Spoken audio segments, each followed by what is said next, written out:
ऊर्जा के जागरण का पर्व है। जो व्यक्ति के अंदर अनंत क्षमताएं और अतुल्य सामर्थ्य है उसको चैतन्य करने का पर्व है।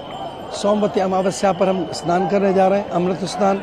भारत के अभ्युदय के लिए ये एकता का महाकुंभ है, सामाजिक समरसता का महाकुंभ है। यह हमारी पुरानी अत्यंत प्राचीन भारतीय संस्कृति के गौरव का दृश्य दिखाई दे रहा है कि हम शताब्दियों से सलीलाओं के साथ लोक मंगल के गीत गाते रहे, हम लोग कल्याण के लिए साधन करते रहे। जैसे वृक्ष का कुछ भी उसके लिए नहीं है, उसका गोंद, छाल, छाया, वलकल, फल, फूल, सुगंध, मकरंद सबके लिए, वैसे ही साधु महात्माओं का जीवन लोक कल्याण के लिए होता है, बस सबके लिए होता है। और उसी दिशा में हम यहाँ समवेत होकर पुनः स्नान करने जा रहे हैं। थोड़ी देर हुई महाराज जी, लेकिन हमें ऐसा लगा कि हमें यह लगा कि हमारे कारण जन सामान्य को कष्ट न हो, इसलिए हमने प्रातःकाल अपना स्नान स्थगित कर दिया था। अब लगा स्थितियाँ सामान्य है, हम फिर से तैयार हैं स्नान के लिए। कौन कौन जा रहे हैं स्नान करने? सभी अखाड़े साथ जा रहे हैं। अच्छा महाराज जी, संदेश कोई देना चाहेंगे? भारत एक रहे। आज आवश्यकता है जातियों में न बटे, मत पंथ संप्रदाय में न बटे।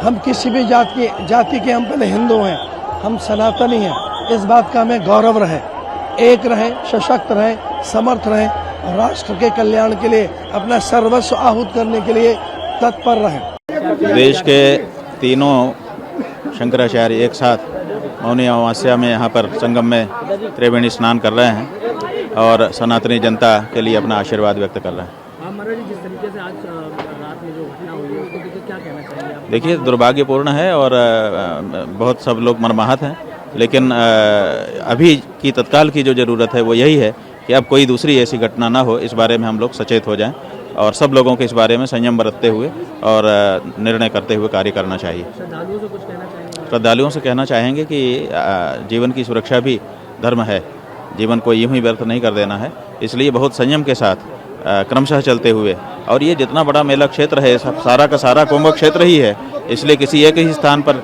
हम जाएंगे वहीं स्नान करेंगे ऐसा कुछ भी आग्रह करने की आवश्यकता नहीं है। आप जहाँ भी स्नान करेंगे वहीं पर आपको कुंभ स्नान का फल प्राप्त होगा। को आशीर्वाद करते हैं हम सबको इस पवित्र संदर्भ में। हम यहाँ आए हैं स्नान करने के लिए, यहाँ आए हैं। करोड़ों लोग आज यहाँ उपस्थित हैं। इतने सारे करोड़ों लोग सनातन धर्म के अनुयायी लोगों को एक जगह में देखकर हमें बहुत संतोष हो रहा है। ऐसे ही सदैव सनातन धर्म, सभी सनातनियों में ये जो एकता हमें दिखाई दे रही है, ये सदैव ऐसा ही रहनी चाहिए। सनातन धर्म में धर्म के सभी लोग जब एकता से रहेंगे तब कोई भी कुछ भी नहीं कर सकता इस धर्म को। इसीलिए ये धर्म सदैव रहने के लिए ऐसी एकता, आज जो एकता देख रहे हैं, ये सदैव ऐसे ही रहे, सबको हम आशीर्वाद देते हैं। महाराज जी, आज उसमें हादसा हुआ, उसको लेकर क्या कहना चाहेंगे आप? ये तो दुखजनक बात है, दुखजनक बात है, परंतु एक तरफ से ये दुखजनक बात भी है, क्योंकि किसी के प्राण नष्ट होना ये किसी के लिए सुख की बात तो नहीं हो सकती, दुख की बात है।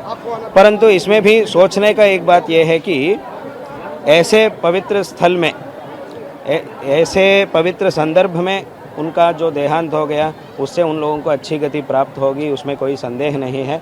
उनके अच्छी गति प्राप्त हो और उनके जो परिवार है उन सबको भी इस दुख को सहने का शक्ति प्राप्त हो। सभी